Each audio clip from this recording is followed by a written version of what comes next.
Herpetological Society. And for those who may not know, herpetology is the study of reptiles.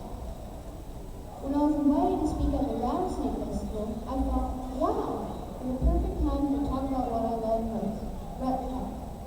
I started with an 8-week-old snowball. I was told this would be a good snake to begin with. I now own 5 snakes, 7 lizards, 1 sulcata tortoise, and 4 red-eye tree frogs. Reptiles should be respected and investigated more. You don't need mouse traps or rat poison in your backyard when snakes are around. Then some snakes, like the farmers, love indigo snakes.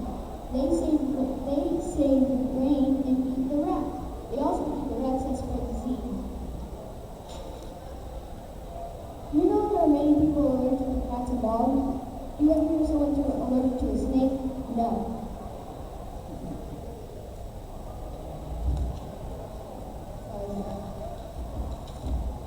Do you find this sign offensive?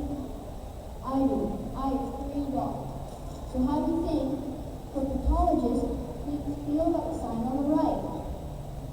Imagine a world where reptile lovers can live next door to dog and cat lovers without getting the evil eye.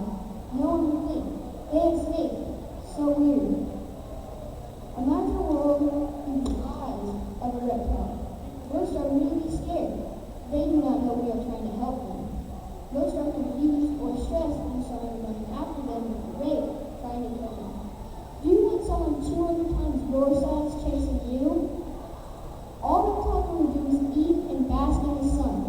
They have no interest in humans unless you are feeding them. Did you know there is something called the Lacey Act? It is a place to protect fish and wildlife.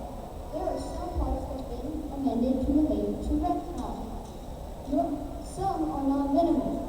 What the writers of the act don't seem to understand is that the Burmese python cannot live in a climate north of Florida. So if one gets loose in New Mexico, it will not survive for long. I agree that regulations should be made and permits should be given for commercial selling. World regulations for the puppy mills out there? You need to know I do not own any of these types of breeds of snakes. I am not experienced in it. But when I get older, I plan to get a larger snake, but not until I've learned a lot more. Besides, my mom says no. However, I am concerned about this ruling on the Lacey Act. A small non-venomous breeder in the state of Maine went out of business. This caused a local rabbit and mice breeder to lose money. Then the local chicken store lost money. The pet store who was selling equipment lost money. This is a loss for the local community. It also caused the prices to go sky high for someone like me. I don't have that kind of money. I work for free. Imagine a world where people understand the importance of snake venom in medicine. There are some medicines in snake venom that will help treat heart attacks, high blood pressure, and blood disorders. Some research companies and universities are studying how the neurotoxins from venom can help brain injuries, strokes, and diseases such as Parkinson's and Alzheimer's. There is a research center right here in Texas.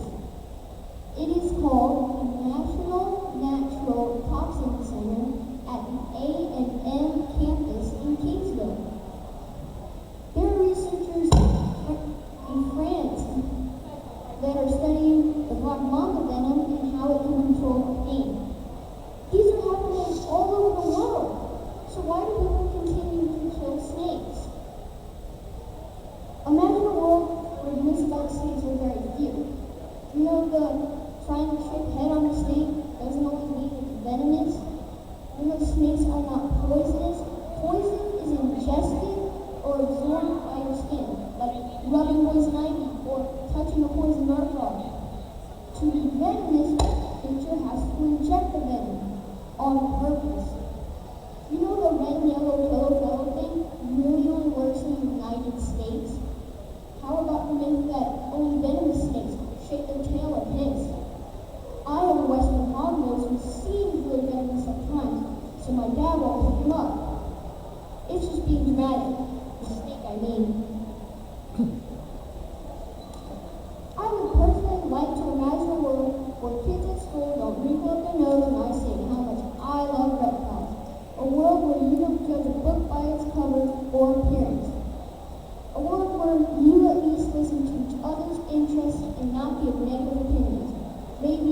keep an open mind. I have several friends who have been to my house and have held my pets, and they are now begging their parents for a reason for their snake. I have learned a lot since I was a little kid with Eric Paul and Andy Maddox at Pets Plenty in Honking. By the way, this is not a commercial. They have allowed me to work with them at the store and have taught me a lot about different reptiles. I know I'm just beginning my knowledge, but I'm excited for what the future holds in my world of math. Thank you for taking the time today and listening, and I hope that the next time someone talks badly about reptiles, you will stop and imagine a world where we all belong. Thank you.